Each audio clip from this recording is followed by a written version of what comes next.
Oke, assalamualaikum warahmatullahi wabarakatuh. Pada pertemuan minggu kali ini, saya akan menjelaskan pakai soal pertama ya.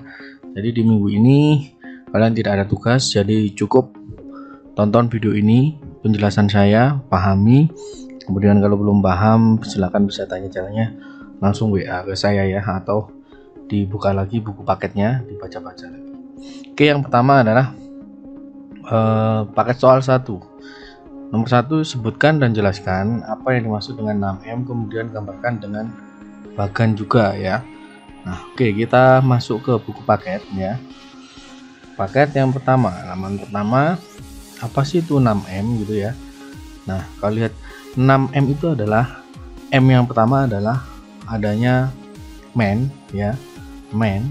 Jadi cara menyebutkannya nanti kalian harus berurutan. 6M itu apa saja ya, tidak boleh loncat-loncat gitu ya. Jadi yang pertama ada man, kemudian ada setelah man ada apa? Ada man itu adalah orangnya, yaitu ada orangnya. Setelah ada orangnya barulah yang kedua ada money, yaitu ada uangnya. Ketika kita ingin mendirikan sebuah usaha, pasti yang pertama harus ada adalah orangnya, ada man-nya. Kalau nggak ada orangnya, siapa yang mau menjalankan?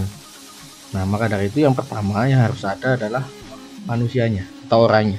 Barulah yang kedua ada uang ya, ada uang atau money. Jadi yang M yang kedua adalah money, setelah itu ada uang. Yang ketiga setelah ada uang yaitu ada material ya, material atau bahannya ya, ada bahan-bahannya. Kemudian setelah itu M yang keempat yaitu ada mesin, peralatannya. Setelah ada bahan, kemudian bahan itu kan diolah pakai alat-alat gitu ya. Nah, maka dari itu yang keempat ada mesin, yaitu atau peralatan. Kemudian setelah itu ada metode ya. Yang kelima adalah metode. Metode ini apa? Cara kerja ya. Cara kerja dari apa? Yaitu tadi dari manusianya, cara kerja bagaimana, money, material, mesin. Nah, cara mengolahnya itu bagaimana gitu ya. Kemudian yang terakhir adalah market atau pasar. Jadi setelah semua itu diolah ya, ada uangnya untuk beli bahan baku dan lain-lain gitu ya, untuk biaya pegawai dan lain-lain. Kemudian setelah itu untuk beli alat, setelah alatnya ada, nanti bahan baku ada, kemudian kan sudah bisa untuk mengolah gitu kan. Setelah diolah jadi sebuah produk yang kotak-kotak kecil ini ya. Jadi sebuah produk, kemudian produk itu pasti nanti yang terakhir pasti nantinya akan dijual ke market atau ke pasar. Jadi 6M itu cara menyebutnya harus berurutan atau hierarkis, karena satu dengan yang lainnya itu saling berhubungan. Jadi yang pertama itu yang harus ada adalah man ya, ada manusianya. Setelah ada manusia pasti kan butuh modal atau butuh uang untuk membeli peralatan, untuk membeli bahan baku ya kan, untuk biaya pegawai dan lain-lain. Kemudian setelah itu proses produksi bisa berjalan sehingga nanti menghasilkan sebuah produk. Kemudian produk itu nantinya akan dijual ke pasar atau market. Jadi seperti itu. Jadi untuk metode, kalau metode itu adalah metodenya, bagaimana cara kerjanya semua, bagaimana kita memanage semuanya ini gitu ya. Ada metodenya untuk memanage ini. Oke, itu untuk yang nomor pertama. Jadi 6M itu yang pertama ada man, money, material, mesin, metode, market. Jadi ada 6M ya. Jangan meloncat-loncat, jadi harus hierarkis. Oke, itu yang pertama. Kemudian yang kedua, kita kembalikan. Sebutkan dan jelaskan 3 tahapan kegiatan wirausaha. Ya. Sebutkan dan jelaskan 3 tahapan kewirausahaan. Jadi ada 3 tahapan. Kalau kita ada di poin, nah ini ada 3 tahap. Yang pertama yaitu pembentukan organisasi dan pembagian tugas, menetapkan target dan strategi, membuat jadwal kegiatan, menetapkan biaya produksi, harga jual, biaya serta alur keuangan. Jadi tahap pertama itu merencanakanlah pembentukan organisasi dan pembagian tugas. Jadi kita yang harus kita lakukan pertama ketika ingin membuat sebuah usaha yaitu membuat organisasinya, orang-orangnya, kemudian orang ini tugasnya bagaimana, yang ini bagaimana. Setelah itu baru kita menentukan sebuah targetnya. Target kita ya apa sih, perusahaan kita ini targetnya apa, kemudian ada jadwalnya.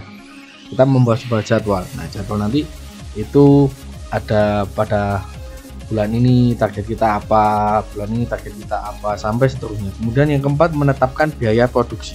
Jadi intinya di tahap 1 ini di perencanaan, ya, merencanakan bentuk organisasi badannya dulu, kemudian ada orang-orangnya, setelah itu orang-orangnya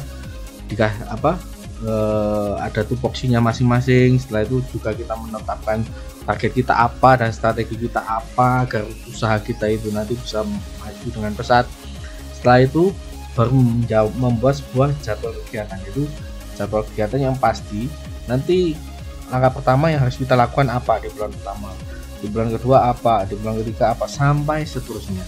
Dan menentukan rincian biaya produksinya, harga jual, serta alur keuangannya, itu juga penting. Jadi 4 itu: organisasi, target strategi, jadwal, kemudian dan biaya-biaya. Nah, itu tahapan pertama, intinya seperti itu, juga perencanaan.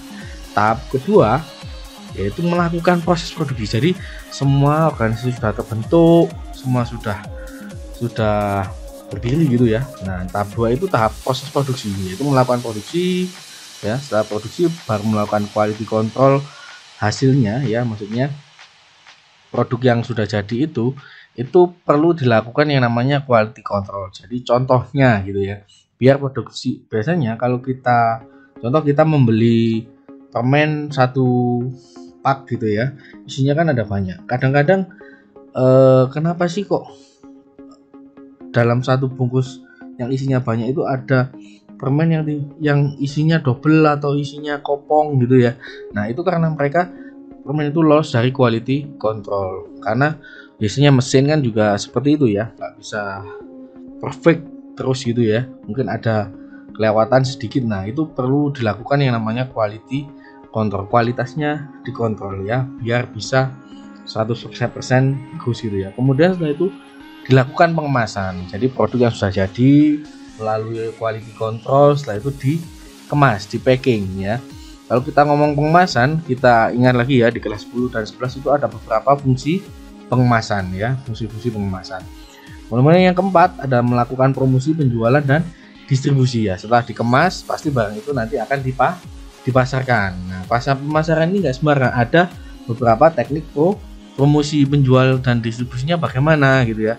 Distribusinya nanti diangkut pakai apa gitu ya, nanti metode distribusinya bagaimana gitu ya, ataukah ke pengepul A dulu atau pengepul B dulu atau ke mana dulu gitu ya. Nah, ataukah ke gudang mana dulu, gudang B, gudang C, atau yang mana dulu gitu ya. Nah, itu perlu juga diperhitungkan. Kemudian penjualnya, harganya bagaimana, cara promosinya bagaimana. Nah, itu di tahap 2. Di tahap 3, nah barulah kita melakukan evaluasi ya, monitoring di tahap 3 ini, evaluasi kinerja dan keuangan. Jadi perlu setelah semuanya berjalan, nah itu biasanya seorang manajer itu mengevaluasi kinerja dan keuangan. Jadi kinerja dari masing-masing orang di struktur organisasi itu, kemudian juga melakukan penyusunan laporan evaluasi. Jadi maksudnya dievaluasi, semuanya dievaluasi, kemudian hasilnya apa sih gitu ya. Ibaratnya kalau biasanya di perusahaan itu biasanya dilakukan audit lah atau evaluasi. Audit semua itu ada beberapa macam audit, ada banyak kan, ada audit kepatuhan, audit keuangan, dan lain-lain. Ketika ada temuan, nah maka temuan itu nanti akan dijadikan sebuah laporan. Nah, kekurangannya maka nanti akan dievaluasi, akan diperbaiki guna kemajuan sebuah perusahaan itu. Jadi tahapnya ada 3 ya, tahap perusahaan ya. Tahap 1 ya intinya ada di perencanaan ya, kemudian tahap 2 itu di proses produksinya ya sampai pemasarannya, kemudian yang tahap 3 itu ada di evaluasi, monitoringnya ada di. Oke, itu yang nomor 2. Yang nomor 3, jelaskan perencanaan usaha kerajinan untuk pasar lokal. Jadi misalnya perencanaan usahanya. Oke, balik ke buku paket ya, perencanaannya. Ya, jadi pada prinsipnya itu pasar itu kan terjadi karena adanya permintaan dan penawaran. Jadi yang pertama, untuk merencanakan sebuah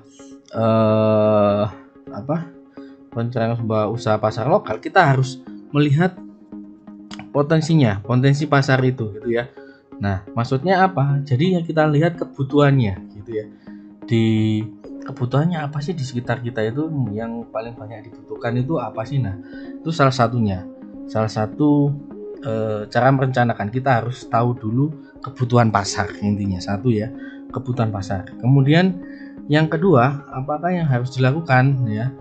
Ya kita harus mempunyai ide ya, mempunyai ide untuk membuat suatu produk atas kebutuhan itu tadi, kebutuhan pasar yang sudah kita identifikasi. Jadi kita ibaratnya melihatlah, melakukan survei gitu ya, kira-kira di daerah saya itu apa sih yang dibutuhkan, paling banyak dibutuhkan, atau yang dibutuhkan apa sih. Nah itu barulah kita nanti akan menentukan sebuah ide. Nah ide untuk membuat sebuah produk. Nah ide sebuah produk itu nanti ya, nah ide setelah idenya sudah kita tentukan gitu ya, nah kita juga harus tahu sasarannya nanti, sasaran dari atau segmentasi pelanggan nanti yang akan membeli produk kita itu nanti siapa gitu ya. Nah dalam merencanakan sebuah usaha yaitu tadi kita tekankan pada tiga, yaitu kita harus melihat dulu kebutuhan pasar itu, lalu kita harus punya ide untuk membuat produknya, mengembangkan produknya, barulah nanti kita juga melihat segmentasi pelanggan pasar kita nanti itu, apakah anak yang beli produk kita itu apakah anak-anak, orang tua, ataukah wanita, atau orang dewasa dan lain-lain gitu ya. Nah intinya itu dalam merencanakan sebuah usaha kita harus melihat kebutuhan pasar kita, kemudian juga ide produk kita, kemudian juga segmentasi pelanggannya bagaimana. Oke, itu yang masuk dalam perencanaan usaha, intinya seperti itu. Kemudian kita kembali ke nomor 4 ya, identifikasi kebutuhan produk. Nah ini seperti tabel di LK2 di buku paket ya. Nah di buku paket seperti itu. Jadi kalian disuruh mengidentifikasi ya kebutuhan pasar lokal ya di lingkungan Anda, kebutuhannya apa, produknya apa, kemudian pasar sasarannya siapa ya, contohnya seperti itu. Saya rasa kalau ini sudah cukup jelas ya, tinggal kalian membuat contoh saja sesuai dengan di lingkungan kalian masing-masing. Oke, saya rasa untuk pertemuan kali ini ya, untuk jawaban paket soal 1 ya, kemudian nanti kita lanjutkan ya di minggu depan lagi ya. Jadi di minggu ini kalian cukup mendengarkan penjelasan saya, kemudian melihat-lihat lagi, membaca buku atas jawaban dari paket soal 1. Kemudian di minggu depan kita masuk di paket soal yang kedua. Di minggu berikutnya kita masuk ke LKS ya, jadi setiap minggunya, minggu pertamanya kita kasih soal paket, setelah itu ada penjelasan dari saya, kemudian masuk ke LK ya, ke LKS ya di minggu ketiganya. Oke, terima kasih atas perhatiannya. Wassalamualaikum warahmatullahi wabarakatuh.